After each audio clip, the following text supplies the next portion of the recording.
The official newspaper files of the early West record many stories of famous and notorious characters of that period. Augustine Chacon, a Mexican bandit who terrorized the Southwest in the late 1890s.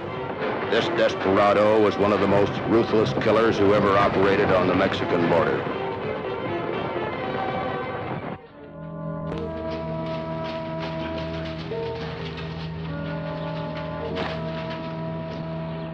Not much of a hideout for the great Mexican bandit, Augustine Chacon.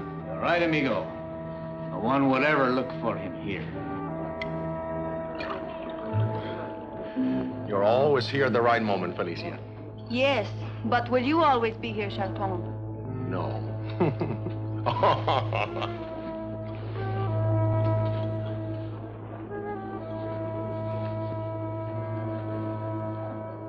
One day I will cross the border into Arizona and buy that hotel.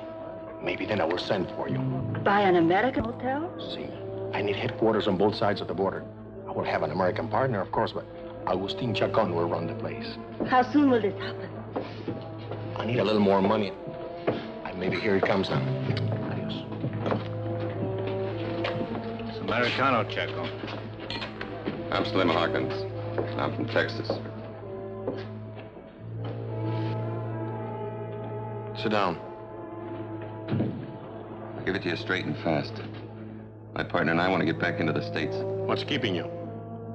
Texas Rangers. We'd like to give Texas a wide berth. Maybe go up into Arizona. What is wrong? Don't you like Mexico? We'd like to spend our money in the States. Where we got it. Maybe you should leave some of that money behind.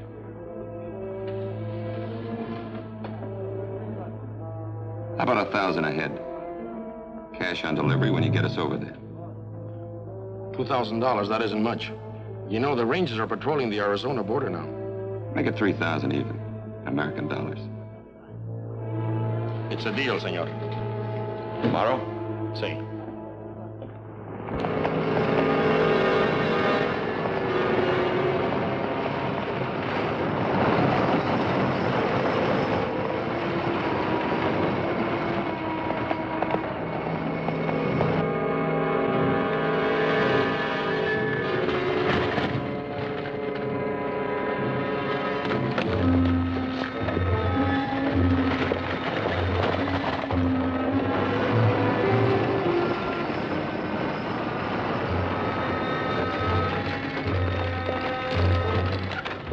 Senores. What's the idea of crossing the border here? Why didn't you check through no galleys like you're supposed to? But, senor, this is a shortcut. Yeah, that's why we're staked out here. There've been too many illegal entries. Where's your pass to enter the United States? But I go back and forth so often, I didn't think it was necessary to have a pass. What's in that wagon? Nothing, just personal things. Let's have a look.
We have arrived, amigos. The train will be here very soon.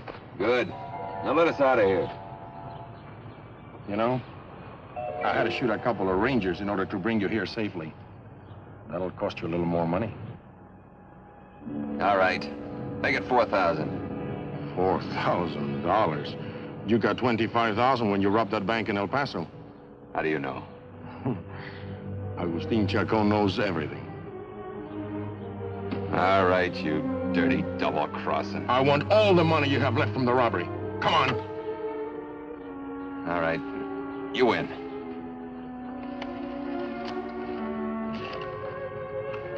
Gracias, señor. That's all the money I've got.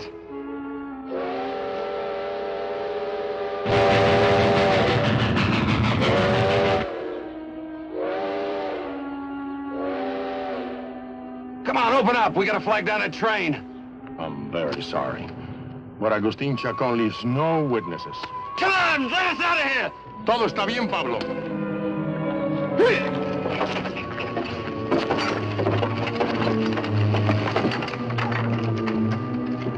Open up! Let us out!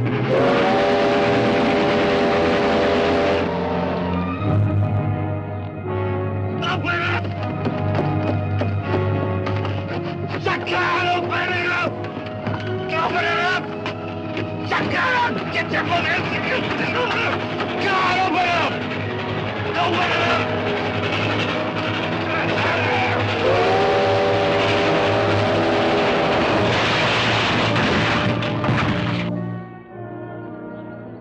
When a locomotive hits a deliberately stalled wagon and kills 2 men, it's my business. I'm Matt Clark, railroad detective. My partner, Margaret Jones, and Captain Mossman of the Arizona Rangers were just as interested as I was. The dead men had been identified as the Texas outlaws who held up the El Paso bank and got away with $25,000. You think there might be some connection between the murdered Rangers and the dead outlaws? Yeah, I'm sure there is. Matt, take a look at this. There's a name stamped on this lock, Aztec. Aztec. Could that be the trademark of the lock company? No, I don't think so. Hey, wait a minute. There's an Aztec mining company about 50 miles below the border. Yeah? Yeah, this wagon, crates, could be from a mine at that. You know, Jones, it looks like we're going to take a trip down to old Mexico. But I don't know about your going into Mexico. You have no jurisdiction down there. Yeah, I know. But the Mexican police have cooperated with me before, especially in cases of deliberate murder. Yeah, but this mine is right in the middle of bandit country. Maybe you ought to leave Miss Jones here. Investigation is my job, too, you know. All right, if you insist. I'd better go along and fix it with the Border Patrol. All right, let's go. The Mexican authorities gave us full cooperation. They also promised us protection while we were in the bandit country. Yes, it's my lock, all right. I've still got an extra key to fit it. Reminds me of something I'd rather forget. Lost 2 of my best boys that day, shot down in cold blood. Those bandits come out of the mountains and robbed me clean. They took my flat wagon to haul it off with. Did you get a good look at any of them? Yes, the leader was Augustine Chacon. Could you give us any information at all about him? Who he knows, where he hangs out? As I told the police, he's got a girlfriend in Alto. She works in the cantina there. Mm-hmm. Well, thank you very much, Miss Mendez. You've been a great help to us. Not going to learn much with that bodyguard hanging around. Yeah. We'll have him wait for us outside of town. Let's go.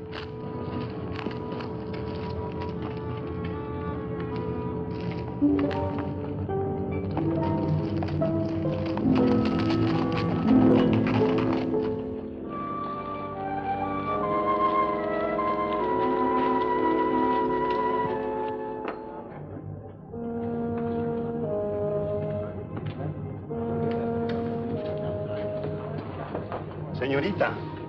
How about some chili? Sí, señorita.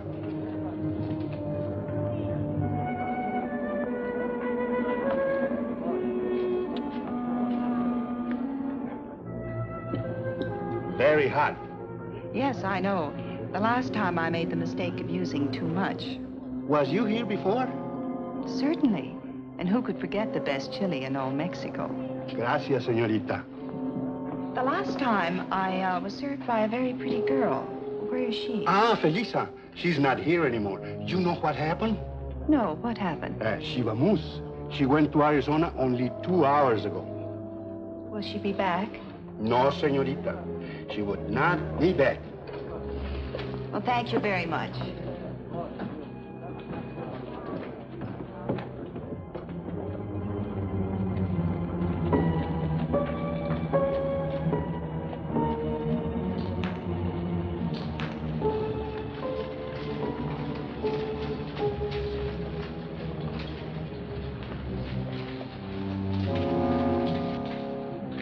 She left 2 hours ago for Arizona. Arizona. Takes in a lot of territory. The only way she'd get there would be by stage. Now, if a stage leaves a town like this about once a week, headed for Bisbee, that's a transfer point to Nogales, Human, Tucson, in Arizona. You sound more like a train conductor than a detective. Make up your mind. Which one? I don't know. But if we beat that stage to Bisbee, we might be able to find out. Let's go.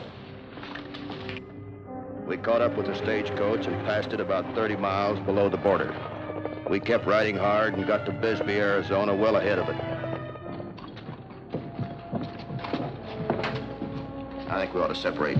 You check into the hotel. I'll wait here. Stage ought to be in any minute.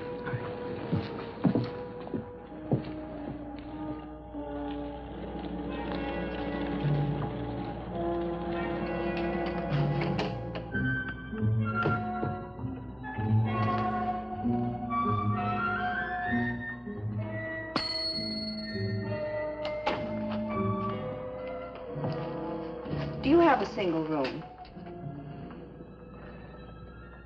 But of course you have.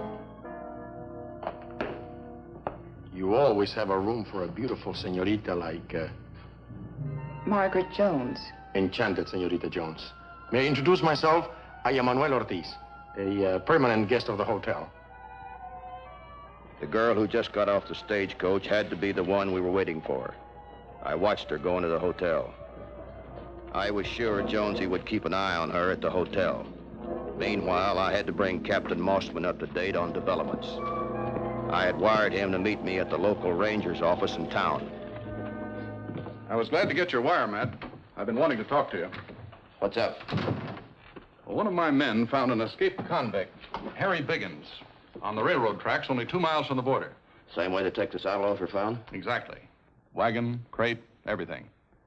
Sounds like Chacon's work. We picked up the trail of his girlfriend, led her to the hotel.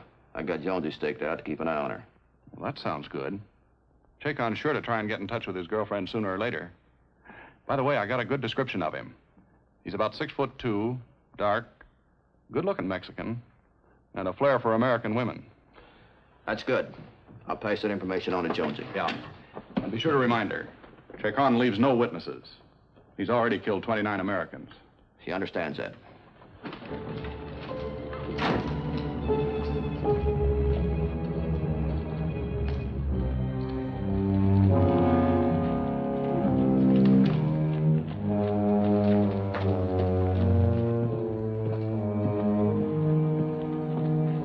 How's things going, Jonesy? As a matter of fact, it's very pleasant. There's a charming guest at the hotel, a Mexican, tall, dark, and handsome. Of course, he has the roving eye, and he flirted with me. I'm not interested in your love life, Jonesy. Now, get to the point. What about Chacon's girlfriend? She's a real beauty. Chacon has taste. I spotted her in the hotel when she came in. Uh-huh. Well, keep your eyes open. Hey, this Mexican you were just telling me about. Is he tall, slender, good-looking? That's right. And if I may add, a very charming personality. Yeah? Well, for your information, this Mexican Don Juan of yours fits the description of Chacon. Captain Mossman just told me about it. Well, it could be Chacon, but he told me his name was Ortiz. He doesn't seem like a killer. Mm-hmm. Well, you just spend some time with him. Chances are he's her man. Sometimes I think you keep your heart in the wallet with your badge.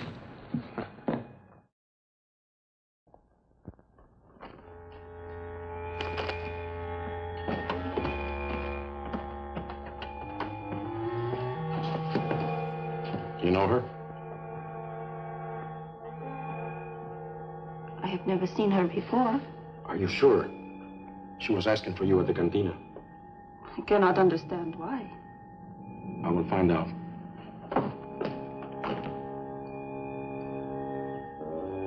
Buenos dias, Señorita Jones. Good morning, Mr. Ortiz. Excuse me, Señorita, but I am a little puzzled. Oh? Why is a beautiful lady like you alone in a town like this? I want to be alone. You see, I'm expecting my brother. He's a mining engineer. So, a mining engineer. Maybe you have been with him to my country. No, I'm afraid I've never had the pleasure of visiting Mexico. Maybe you should. Mexico is such a beautiful country. Maybe I better... Oh, I'm a clumsy ox. Look what I've done to the señorita's dress. Well, it's nothing serious. I'll fix it. No, señorita, I cannot let you do it yourself. Pablo. Take the señorita up to Felicia's room. She will be glad to mend the dress for you. But I don't think that's necessary. You better go with Pablo, señorita. Thank you, Mr. Ortiz.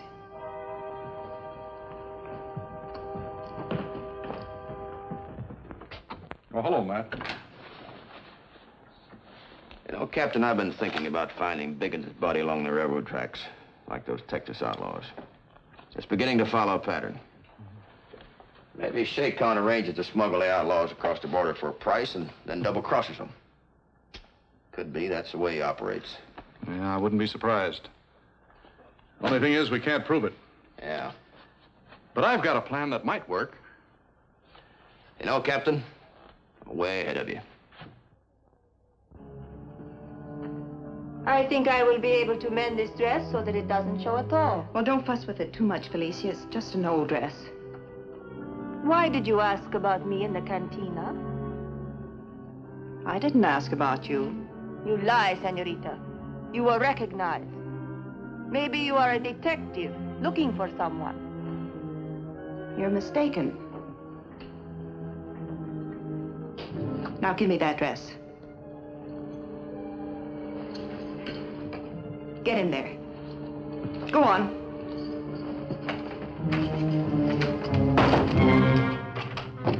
Chacon! Chacon! Chacon! Since when do you mend the dress with a pistol, señorita?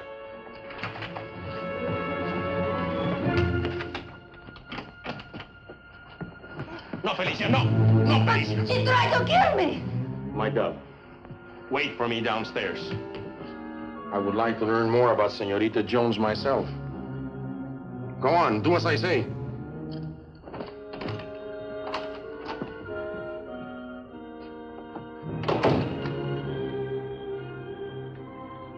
We won't need this. You know, Señorita, you're a very attractive woman for a detective. What makes you think I'm a detective? Augustine Chacon's no fool. So you admit to being Chacon? Sure, why not? It doesn't matter now.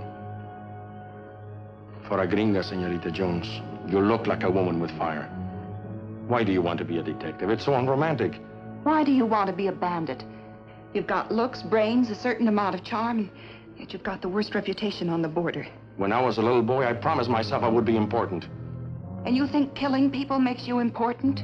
The world is full of people. Many of them deserve to be killed. You're even worse than I thought you were. Maybe I'm not so bad. I've never killed a woman. So I'm going to be the first, is that it? Maybe. Later.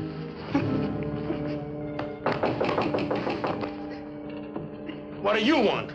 Excuse me, Chacon, but there is somebody downstairs who wants to see you. Why do you bother me with such trifles? It's not a trifle.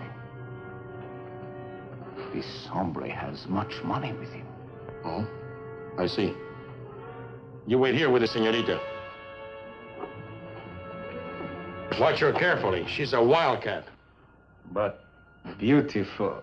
Remember, shoot if you have to, but don't touch.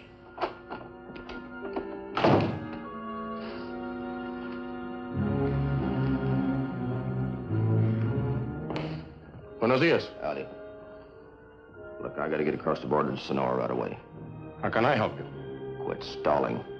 I broke out of the Colorado pen with Harry Dickens. Said he was coming here. Well, you got him across, didn't you? But of course. All right.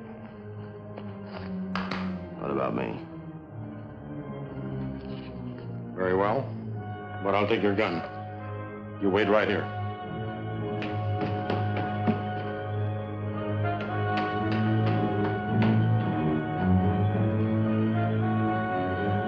We'll leave at once. Get the wagon ready. What will you do with La Senorita? Take her with us.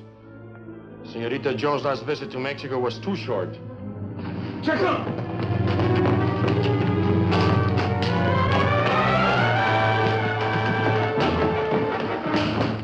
Well, some other kid running out on your bill? No, she's a detective. Detective, eh? What are you gonna do with her?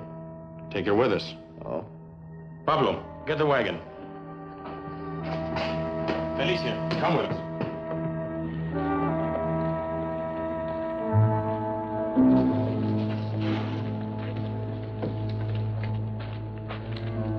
May I help you get on the wagon, senorita? Take your hands off of me.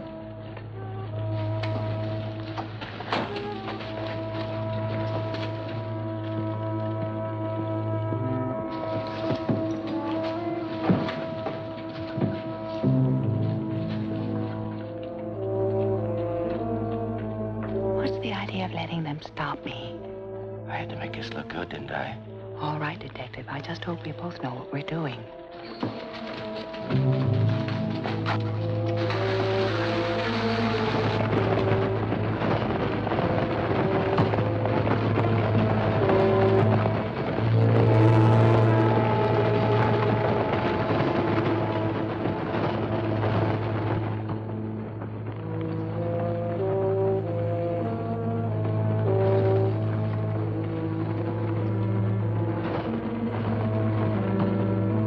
They're not going to cross the border. They're heading for the railroad track.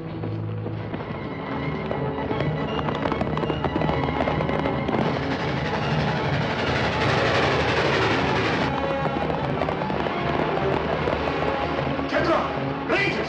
Rangers!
No, Chacon was not killed by that train.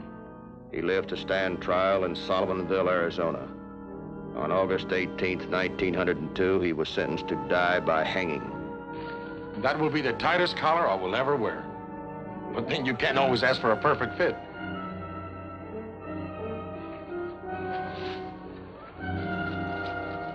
Augustine Chacon had killed 29 Americans and at least 80 of his own countrymen. Yet this cold-blooded killer went to his death smiling.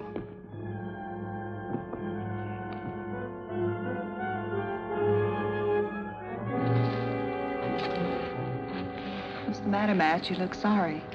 I am. I'm sorry we didn't catch him sooner. If we had, we'd have saved 109 lives. Let's go. Adios, amigos.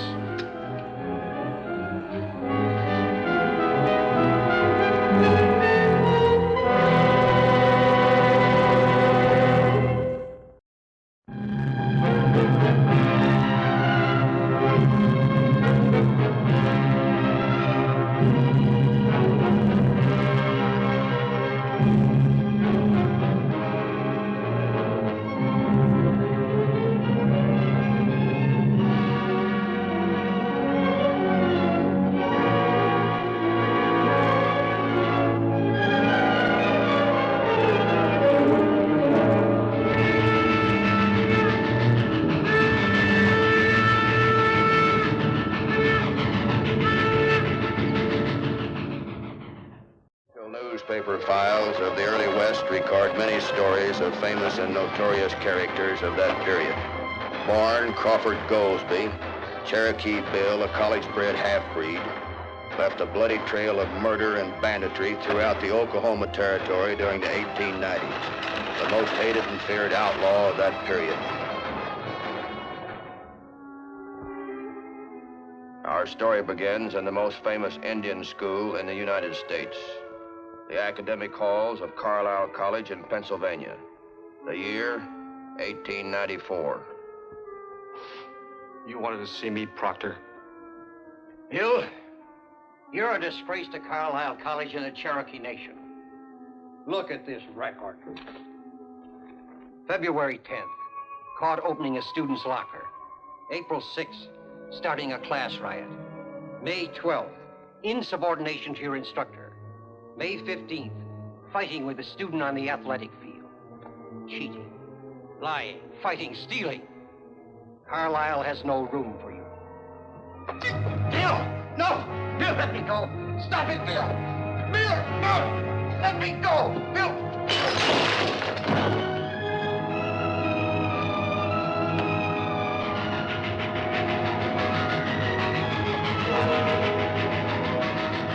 P.W. Charles, the Indian agent of the Cherokee Nation in Oklahoma, dispatched a deputy to bring Bill back to the reservation. You know, Bill, I can't figure out what got into that Indian skull of yours. Going after an important man like that college brat. It's none of your business. Besides, I wanted to get out of Carlisle. Look, let me give you a bit of advice. When you get back to the reservation, you better watch your step. We know how to handle bad Indians in Oklahoma.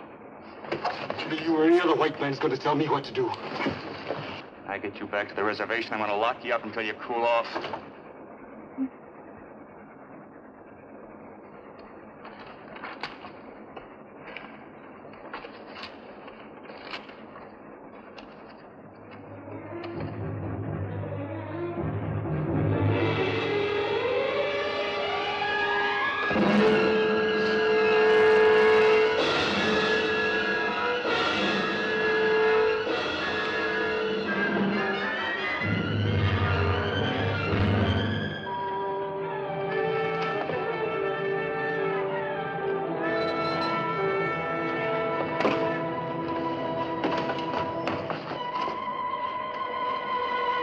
My partner, Margaret Jones, was on the train when the deputy was stabbed. Anything that happens on a train is my business, especially murder. My name's Matt Clark, railroad detective.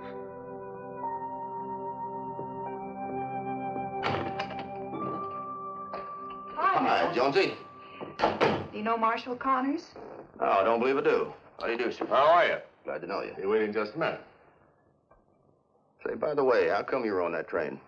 Well, I thought I was on my way to Texas on that freight robbing case, but when Cherokee Bill bumped into me, I was detoured. Say, Marshal, Cherokee Bill comes from around this part of the country, doesn't he? Oh, yeah. He lived on the reservation with his mother till they sent him to Carlisle. Uh-huh. Is she still there? No. A couple of months ago, she married a man named Tom Lynch. Moved away to a small farm. Do you know where that farm is? Well, I know how to get her. In fact, I know where to get in touch with all the Cherokees around here. You see, Congress has just appropriated enough money to pay off the Indians for the Cherokee Strip. Yeah. How much are they getting? About $300 apiece. Of course, to an Indian, that's a lot of money. When do they get paid? In about 2 or 3 weeks. Then they'll have to move out of the Cherokee Strip, which will be open for homesteading. You know, it might be a good idea if we go out and have a little talk with Cherokee Bill's mother. Yeah, I was out there once, but there was nobody around. Maybe we'll have better luck this time.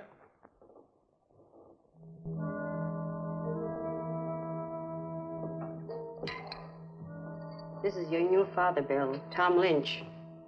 Howdy, Bill. Better go outside and keep your eyes open for the law.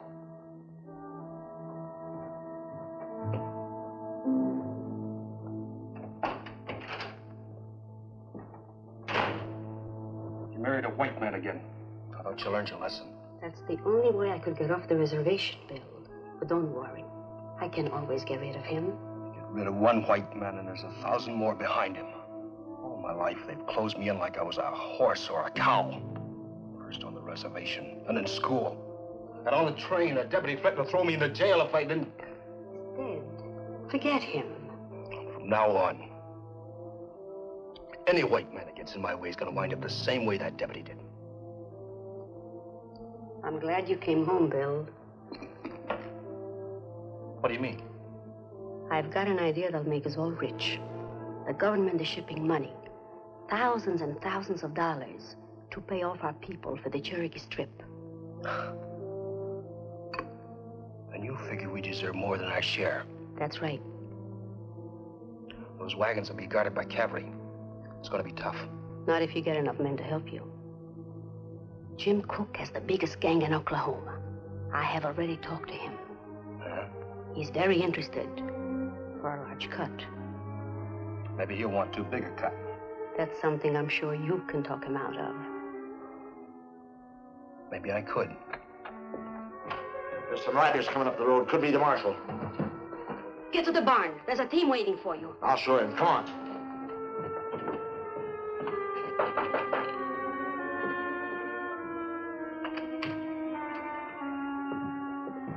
What do you want?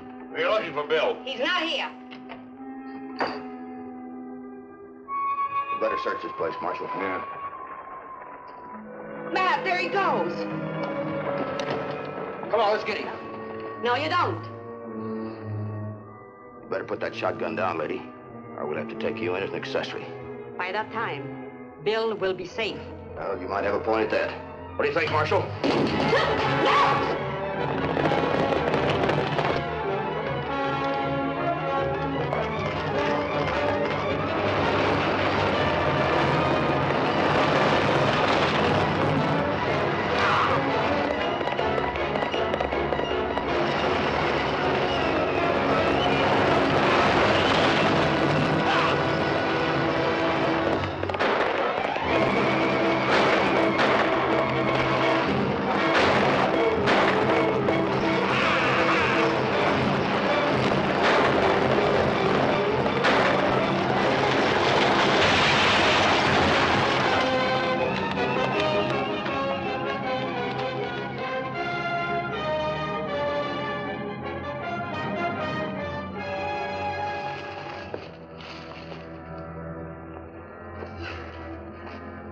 All right, get up. I said get up.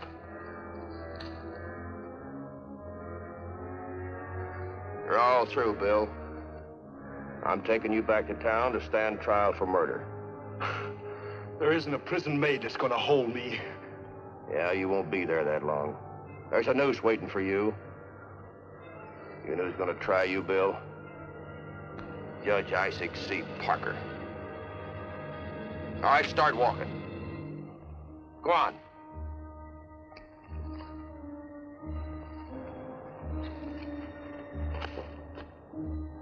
At Fort Smith, Arkansas, April the 16th, 1895, the famous hanging judge of the West, Isaac C. Parker, setting judgment on Cherokee Bill, who was being tried for murder. The judge had sentenced 160 men to die on the gallows. Nobody knew whether or not Cherokee Bill would be the 161st.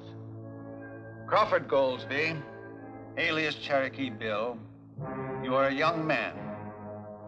Yet you already have a shameful record at Carlisle College. Now you've committed murder. I have never shown mercy to a murderer. It's not the severity of punishment, but its certainty that checks crime. If ever an outlaw deserved to be hanged, you deserve it. Yet because of your youth, and because this is your first offense, I will be generous. I sentence you to 45 years at hard labor. Court is adjourned. 45 years at hard labor? Is that what you call being generous? Why did you hang them? And why don't you hang me too? Get this woman out of here. Bill! Bill! Bill! Bill! Don't say something to me, Bill! Bill!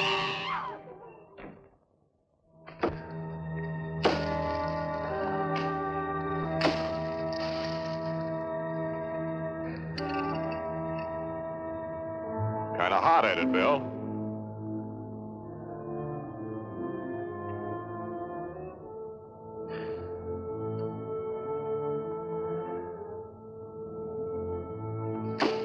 You know, you're going to ruin those pretty hands of yours. Get blisters on them.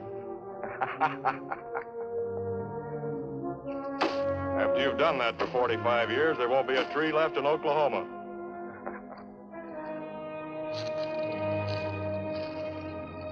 All right, you can work faster than that.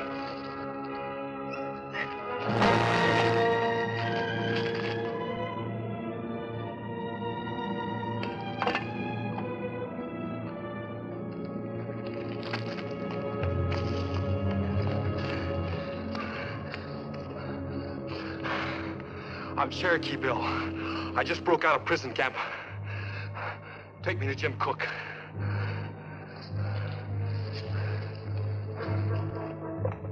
Jones and I were in Oklahoma City on a freight robbery investigation when Marshal Connor's wire reached us. The territory had been so aroused by Bill's escape that a $2,000 reward had been posted for his capture. Well, I'm sure glad you two got here so soon. Howdy, Marshal. This is the case we thought we had all wrapped up. Yeah, it was a short 45 years for Cherokee Bill. Yeah. Any trace of him at all? No, but we just picked up his stepfather, Tom Lynch. Oh, I remember him. Charming character. What's the charge, Marshal? Selling whiskey to the Indians. I never sold no whiskey to Indians. I'd like to talk to him. All right, come on over. Howdy, Tom. Remember us? Yeah. We'd like to ask you a few questions. I got nothing to tell you. I've been framed. That's what most of the men in jail say. How come your wife hasn't been around to bail you out, Tom? Where is she? All I know is she left the house early this morning. She didn't say when she's coming back. Maybe she's not coming back. She better not run out on me. Why not? That's my business. All right, if you don't want to talk, we'll put you up before Judge Parker.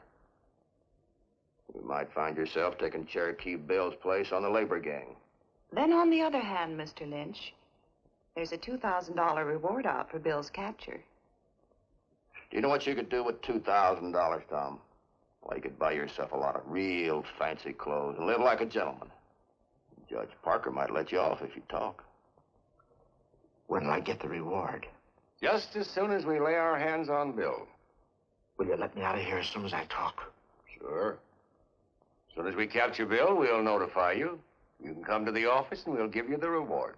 $2,000 cash. $2,000.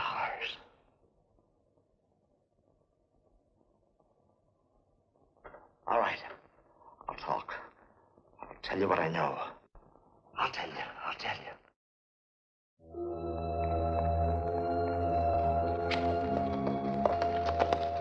What are you doing around here? I told you I'd send for you when we got the money. I came to warn you, Bill. The marshal picked up Lynch. They would have gotten me too, but I saw him coming, and I hid in the cornfield. I don't care what happens to Lynch. You don't know Lynch like I do. He'll talk. Well, that's for marrying a white man. I left him for good, Bill. From now on, it'll be just you and me. After After you get the money, I'll meet you in Juarez. But right now, you better get going. It's too late now. Look. Jim!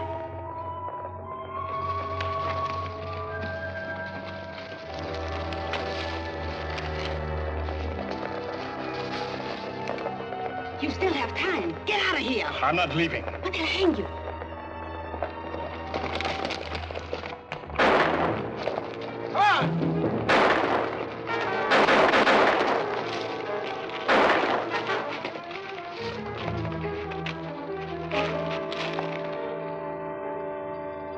He's dead. Come on.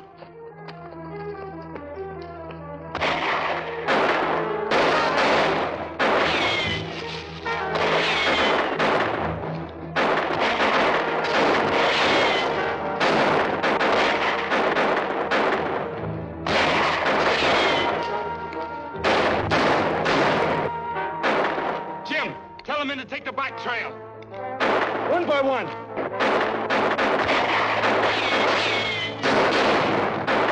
Why don't you go too, Bill? It's you they're after. Makes you think they're not after you, too. They let me go once before when I tried to stop them from capturing you. Doesn't mean they'll let you go again.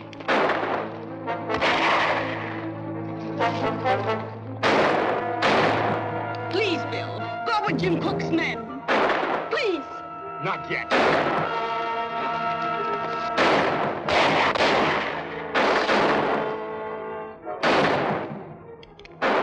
Bill, you must go now. You must. Jim Cook and his men will be waiting for you.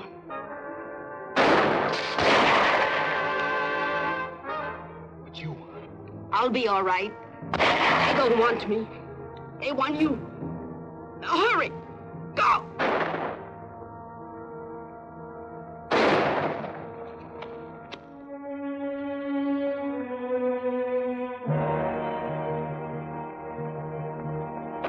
Firing stopped. Let's take a look.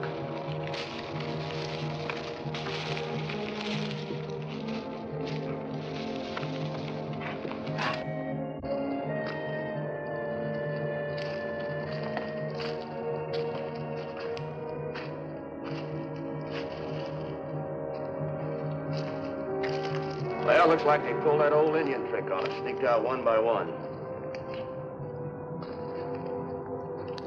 Too bad she had to have a son like Bill. Yeah. Come on.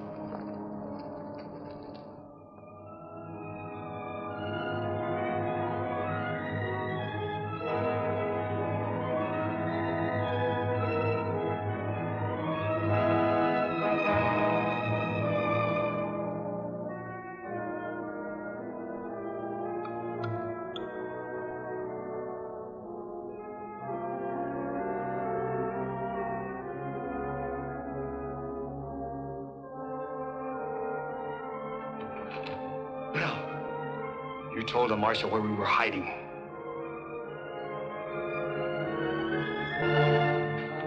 No, Bill, I didn't. That's it.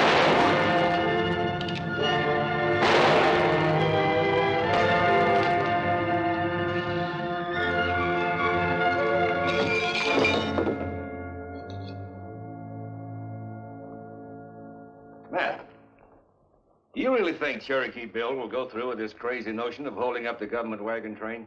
Yes, I do, Marshal, now more than ever. According to Lynch, his mother's greatest dream was to steal the payoff for the Cherokee Strip.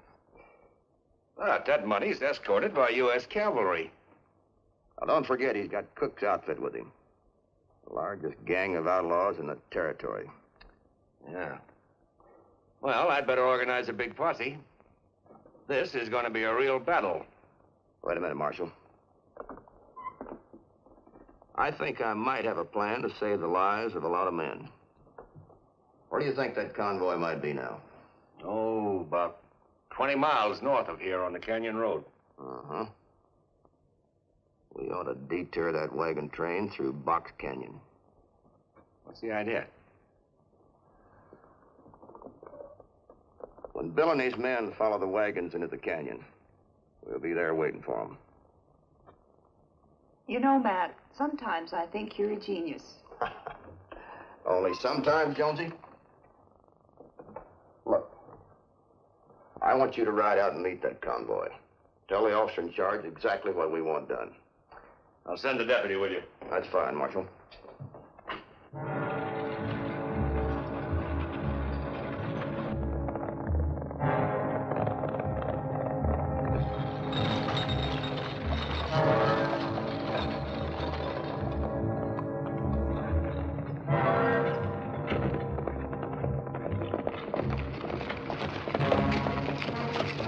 Lieutenant, I'm Margaret Jones, railroad detective.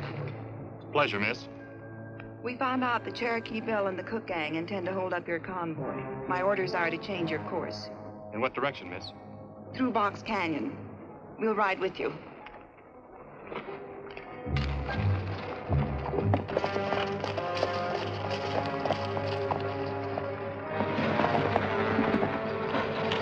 They're changing their route. They're going through Box Canyon. That'll make it easy. We had no way of knowing as yet whether our plan would work. But I did know I could depend on Jonesy to complete her part in the overall trap.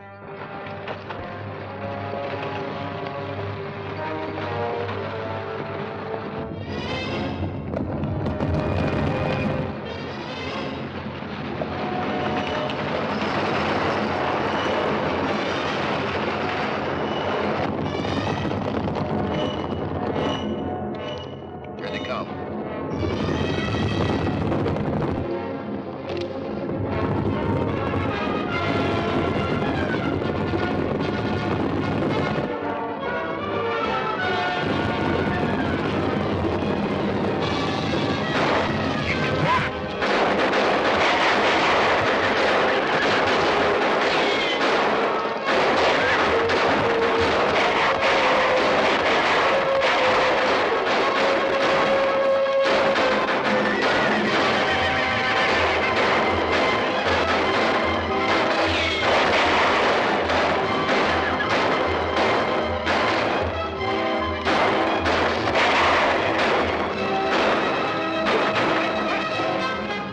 There goes Cherokee Bill.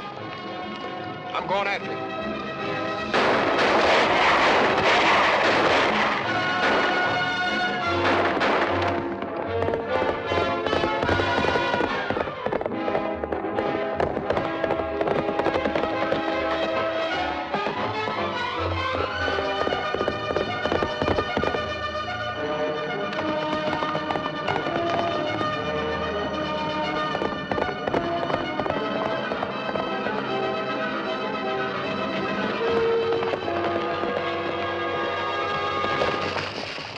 Throw down that gun, Bill. I said throw it down.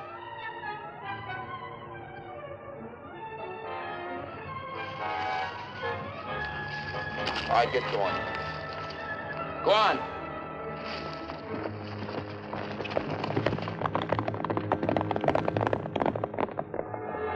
It was a slaughter of the outlaws. Very few of Cherokee Bill's gang escaped alive. Jim Cook was killed, and the rest of his men were either wounded, captured, or killed. Crawford Goldsby, alias Cherokee Bill. The last time you appeared before me, I was merciful. Since then, you have killed again and again. You have even been responsible for your mother's death. My mother dead? You killed her!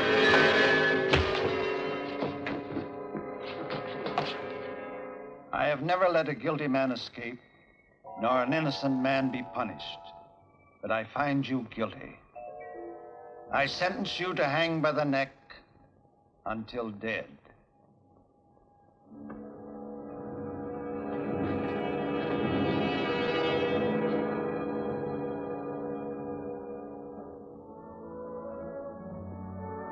Cherokee Bill, have you anything to say before you die? Before I die. A lot of men died bringing me here, Marshal. I'm sorry about that. Come on, let's get it over with. On March the 17th, 1896, Cherokee Bill took his last walk to the gallows in the prison yard at Fort Smith, Arkansas.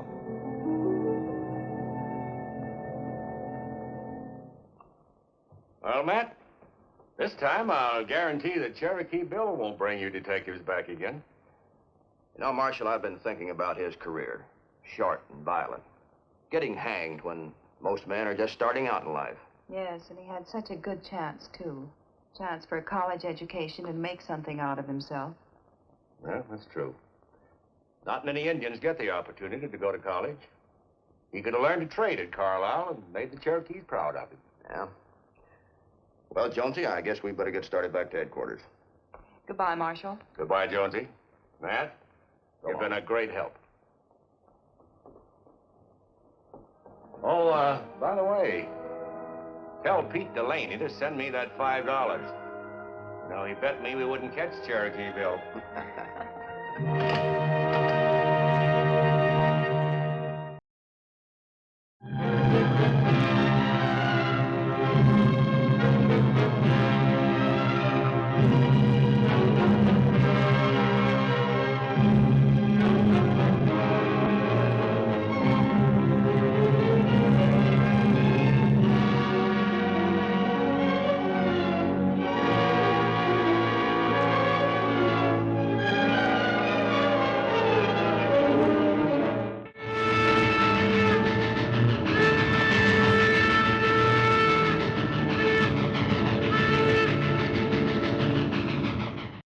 Newspaper files of the early West record many stories of famous and notorious characters of that period. Nate Champion, a fugitive from most of the southwestern states, moved on to Wyoming in 1892. He became one of the most feared big-scale cattle rustlers in history and struck a savage blow against Wyoming's struggle for survival.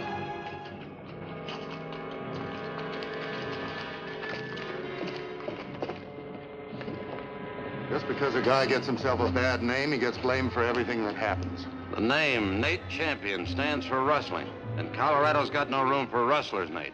But you haven't got an ounce of proof I ever stole so much as one flea-bitten calf since I got here. If we had proof, you'd be leaving town in a hearse, not a stagecoach. You might as well string me up now as put me on that Texas-New Mexico stage.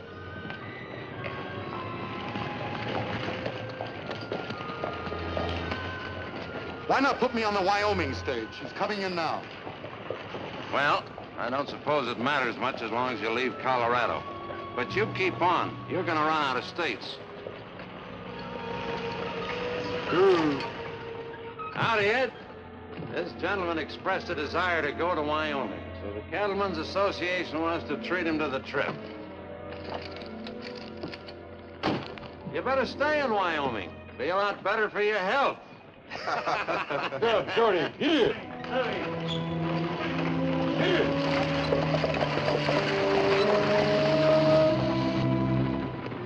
Lungs? Well, I heard your friend from the Cattlemen's Association make reference to your health. Oh, yes. I'm on my way to Wyoming for my health, too. The climate in England gets more beastly every year. Oh, sorry, Joan. My name's Roger Benton. Joe Baker. How do you do? Joan, may I have the honor to present Mr. Joseph Baker? How do you do, Mr. Baker? Mr. Baker, Miss Joan Jameson. Oh, I figured she was your daughter. No, my ward, the daughter of my late partner.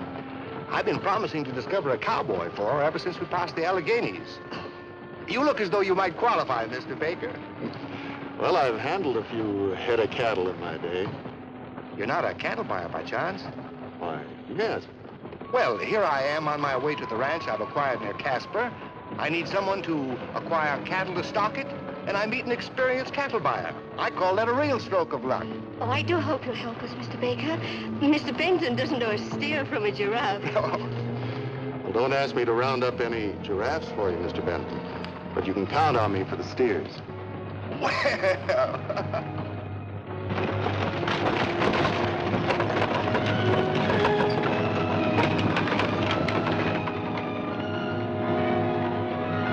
It didn't take Nate Champion long to surround himself with a band of other desperate men and to start obtaining cattle for the Benton Ranch.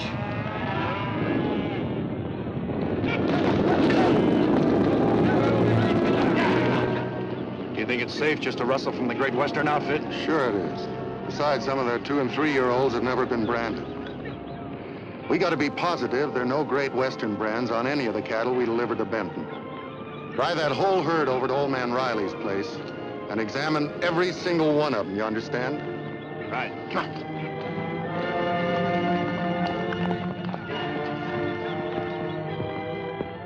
On April the 2nd, 1892, the Great Western Cattle Company, as a direct result of the wholesale rustling, canceled its contract to supply the railroad construction camps in Wyoming with beef.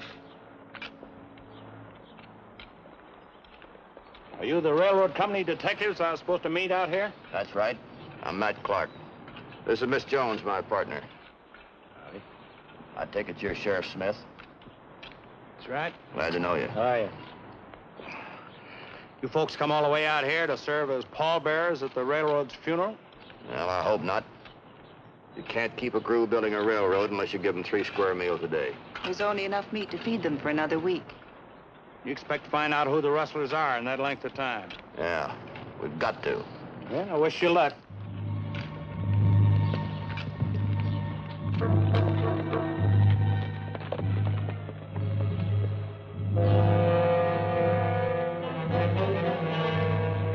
What happened to those branded steers we put in the corral last night? I don't know. I told you I wanted them driven 1 billion miles from here. It could kill the whole deal if just one head of branded cattle got mixed in with my delivery to Benton. What are you worrying about? All of Benton's hands work for you. If they'd have noticed anything... I don't want advice, I want an answer. Now, what happened to them? Who opened that gate? I did. Why? When you told me you were going to use my place, you didn't say anything about running stolen cattle into my pens. You can get us in a lot of trouble talking like that. Who said they were stolen? I got eyes in my head. I know a Great Western brand when I see it. You might have made a mistake. I might have. But I didn't. Oh, yes, you did. A great big one. But luckily, we can erase that.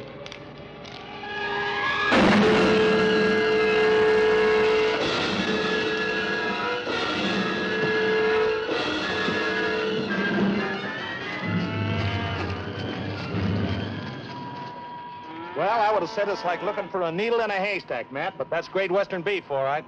Yeah. Whose line are we on now, Sheriff? Englishman named Benton. He just moved in about a month ago and started stocking the place.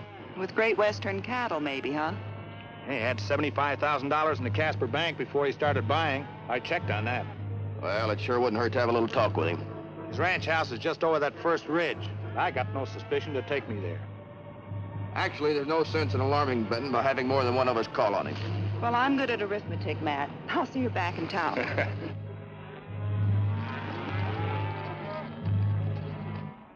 There are no fences in this district, Mr. Clark. As far as I know, some of my cattle may have roamed as far as Great Western's grazing land. How many head of cattle do you own, Mr. Benton? About 1,000. 1,000 head, huh? That's a mighty big herd accumulating in such a short time, Mr. Benton. I was under the impression the blizzards last winter caused a severe cattle shortage in Wyoming. It so happens that mine were brought in from New Mexico. 1,000 head of cattle brought up from New Mexico in a month through all those spring floods? I don't know what you're getting at, Mr. Clark, but I paid cash for every animal on my ranch.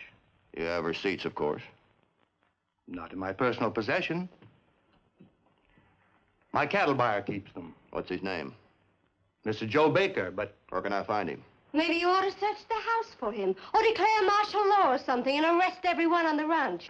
Now, Joan, this is no concern of yours. Miss Jameson, I have no intentions of arresting anyone. All I want to do is find Mr. Baker and get everything cleared up. There's nothing to clear up. I think it perfectly dreadful that Mr. Benton has to stand for being questioned, like some sort of a criminal. I'm sorry, Mr. Clark. I'll have the receipts here for you by tomorrow if you'll call back. Thank you very much, sir. And don't mind Joan. Just a little girlish temper, you know.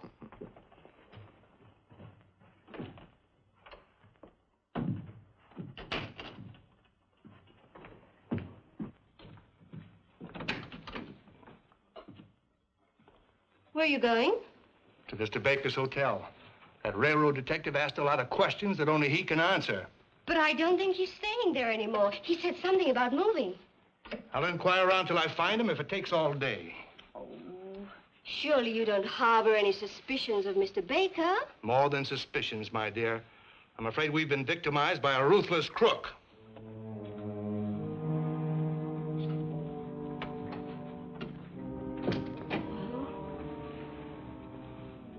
You ought to be an authority on the subject of crooks. What are you talking about? About a crook who could afford to come to America and buy a cattle ranch after his partner died penniless. Well, you should know that the firm your father and I own went into bankruptcy. And who put it into bankruptcy? In a way, you did, Joan. While I was ill, your father was so busy trying to keep you out of trouble, he had no time left for business. The money I've invested here was an inheritance. The Benton family money. That's right. Someday it may be yours. Yes, someday, if you approve of everything I do. But by that time, your money won't mean anything to me. I'll be too old to enjoy it. I don't know what's brought this out in the open so suddenly, Joan. But I want you to know that regardless of your attitude, I intend to provide for you for the rest of my life.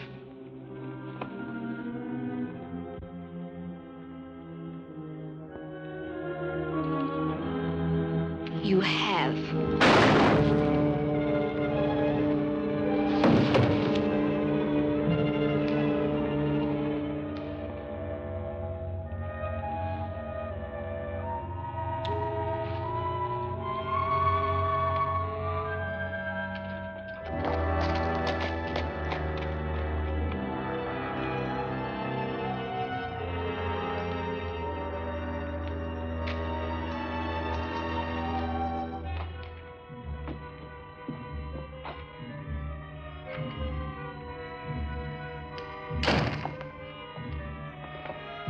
Please don't bother being formal, Mr. Baker.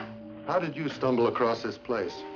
People don't stumble when they know where they're going. I followed one of our ranch hands over here one day when he came to report to you. Your ranch hands certainly don't report to me. But you did find your way here, and this is no sort of a place for a nice young lady. It'll be getting dark soon. Oh, now don't you give me that little girl routine. I've had to put up with that ever since I left England. Why did you come here?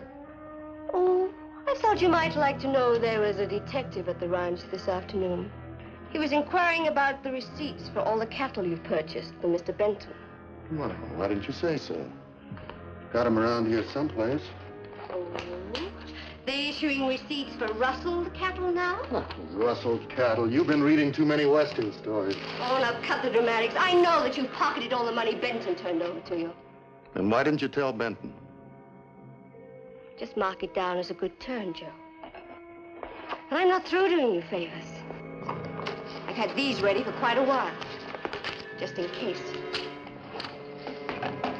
All you have to do is to tell me the amounts and prices to fill in. We'll have some charming little receipts ready for Mr. Clark when he calls tomorrow. Matt Clark, the railroad detective? He didn't react to your name.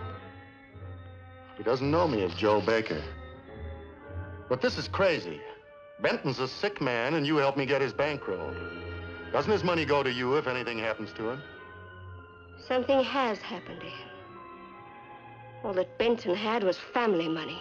And I'm tired of being just a charity case. You killed him? All right. What's your angle? There's still over $50,000 in Benton's account at the Casper Bank. Bank robbery's out of my line. We don't have to do it that way. I've got a better plan. I don't want to hear about any plan. It might sound good to me. And stringing along with women has never been my game. Oh, but this is different. I'm only a nice little girl. Remember? Sometimes kids grow up real fast.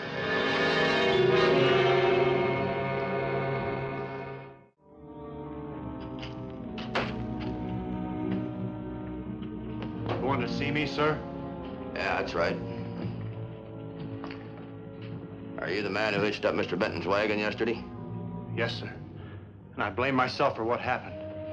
But he asked for the fastest horse we had, and I'm just a hired hand. But even a spooky horse isn't going to leave the road to go plunging down a rocky gorge. I put blinders on the mare. Thought it'd make it easier for Mr. Benton to handle her. There was hardly enough left of the old gentleman to bury. It was horrible. That's all, thanks. They found these near the body, Mr. Clark. He must have ridden into town to get them. Thank you.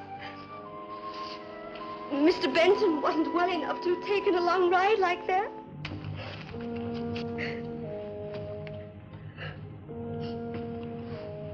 Miss Jameson, I'm sorry if I did anything to hasten Mr. Benton's death, but you see, I've been under a terrific strain. The railroad hasn't been able to buy any cattle. But we have about 1,000 head. The railroad could use them. Would you sell them? Oh, I'd be glad to. But our cattle spread over miles of grazing land. Well, 1,000 head would certainly help out a lot. Have you got any idea how long it would take for your men to round them up? Only a few days if I could hire men. But not having the authority to draw on my guardian's account, or even to sell the cattle, I'm afraid there's nothing I can do. Somebody has to be empowered to run the ranch. You know, Miss Jameson, the railroad has quite a lot of power, quite a lot of influence. I think we could arrange for you to draw out the money and sell those cattle. Oh, you're both very kind. I know that's what Mr. Benson would have wanted me to do. Jonesy, you better stay here and keep your eye on her. Yes, of course. And don't let her out of your sight for a second. What do you mean? It's all too pat. Benton's sudden death, his quick burial, and these receipts. Well, they look all right to me. Except that they've never been folded. A man would have to fold these things like this. Get them in his pocket or his wallet. Why don't we have Benton's body exhumed? Well, he might not even be buried in the gorge. Besides, that's a job for the sheriff. I'd rather wait a while and see how far this Joan and the cattle buyer will go. How far do you think they'll go? Straight to the railroad construction camp. And I'd be willing to stick around and wait until they bring us 1,000 pieces of evidence. And let's hope it won't be too long. I'll get in touch with you later.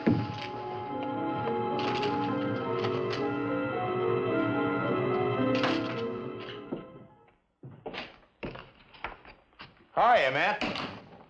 What's the matter? Something bothering you? Yeah. The construction crew is walking out. Not an ounce of meat in that chow wagon. What happened to that big plan of yours? We haven't got time now to wait for anybody to come to us with the evidence. What do you want to do? If you could get a posse together, we could turn Wyoming upside down and shake out those rustlers.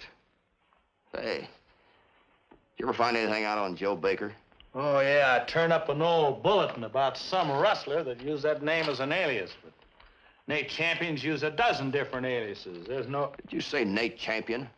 Yeah. Why? Do you know him? Yeah. I arrested him 2 years ago down in Texas for stealing cattle off a stranded freight train. Shot 2 deputies and got away. I better get out to Benton Ranch right away. Well, I hardly think he's waiting for you out there. Jonesy's out there. If Mr. Jameson's teamed up with Nate Champion, Jonesy might be in real trouble. Would you get the posse together for me and meet me out to Benton Ranch? Sure. Good.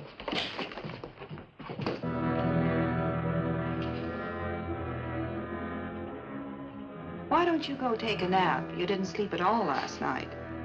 I'm sorry I disturbed you, but, well, you really didn't have to get up every time I did. I know I didn't have to. If I lie down, will you take a nap? Is there any particular reason why I should? Yes, a very good reason. You haven't let me move an inch without you, and it's important that I ride somewhere. Good, I'll go with you. I'm going alone. Well, I'd say you just won your point. Get over to the closet.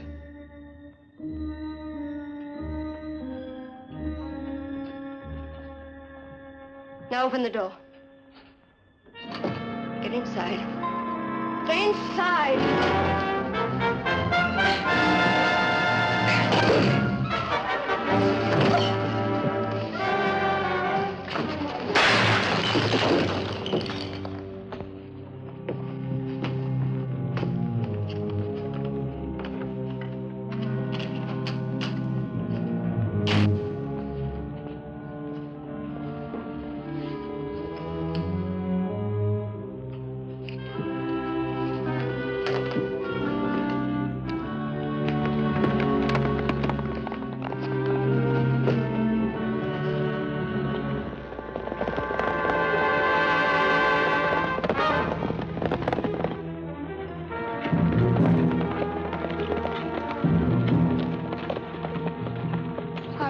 have to ride all the way into Casper to find you. You're a little winded, aren't you, Jonesy? Yeah, but I think I located the rustlers. I followed Joan to a little ranch just a few miles back. Enough cattle there to feed the entire state. Did you see anybody there? Oh, a whole gang. When I left, Joan was talking to some tall, good-looking fella. Yeah, it sounds like Nate Champion. Where is it, Jonesy? On a little road all by itself south of here. Well, that sounds like old man Riley's KC ranch. I know where that is. I'll possibly be at the Benton Ranch any minute. Send them after us.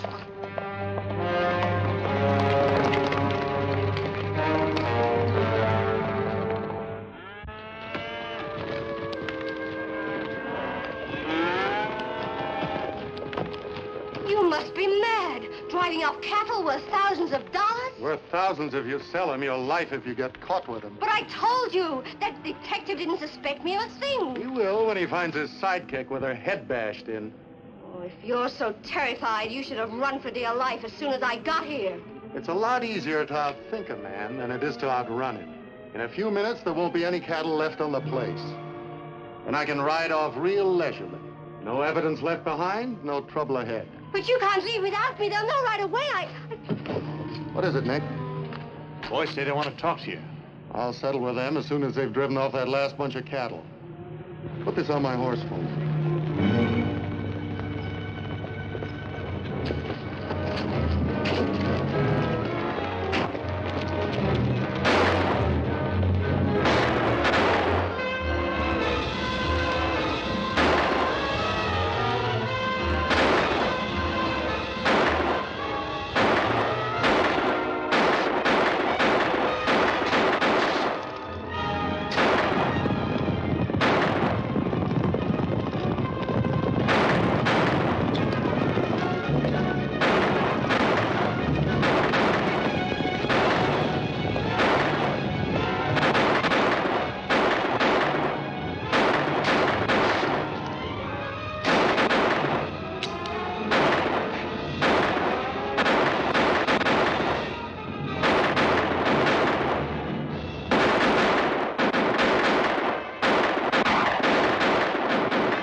Making a break. Don't worry about that bunch of boys. We'll take care of them.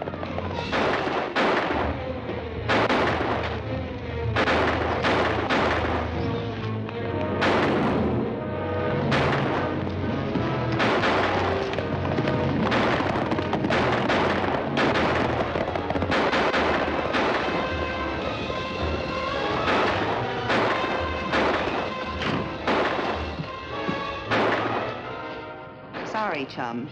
I hate to use this, but I couldn't find all the pieces of that vase.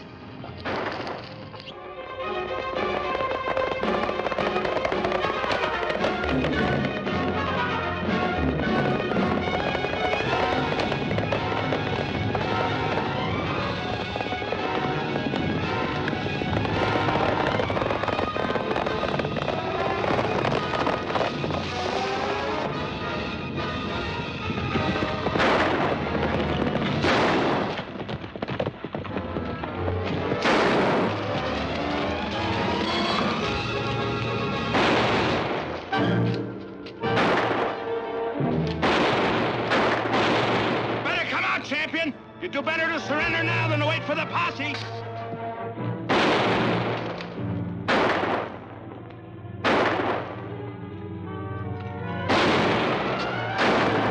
Come on out, Nate, with your hands up.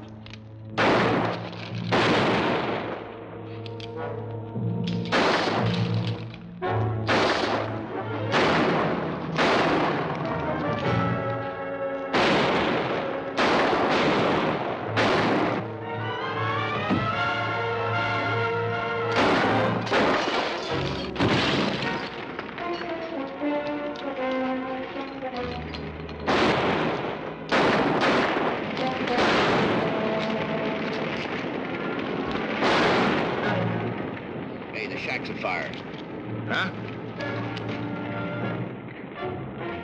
Nobody could live through that. Yeah, maybe Nate's too tough to burn. Give me your coat, Sheriff, and keep me covered. Oh, don't be a fool, man. Come on, give it to me.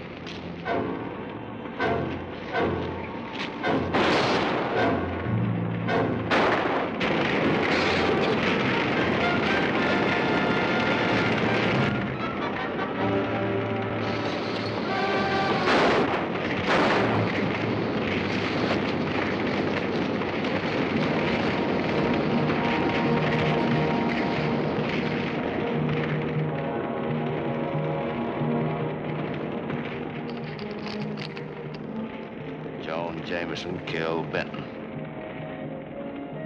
And you'll find a .38 caliber bullet hole in his body if you dig him up. The rest of this has been burned. I'll get the horses. On the afternoon of April 7th, 1892, Nate Champion found death as he ran from a flaming shack. A dangerous outlaw up until the final second of his life. His accomplice, Joan Jameson, was tried and convicted of Benton's murder. You know, we won't have this sort of trouble again. I suppose you've got a plan all worked out to stop cattle rustling. Oh, no, just its effects on construction crews. All we have to do is find a few thousand vegetarians.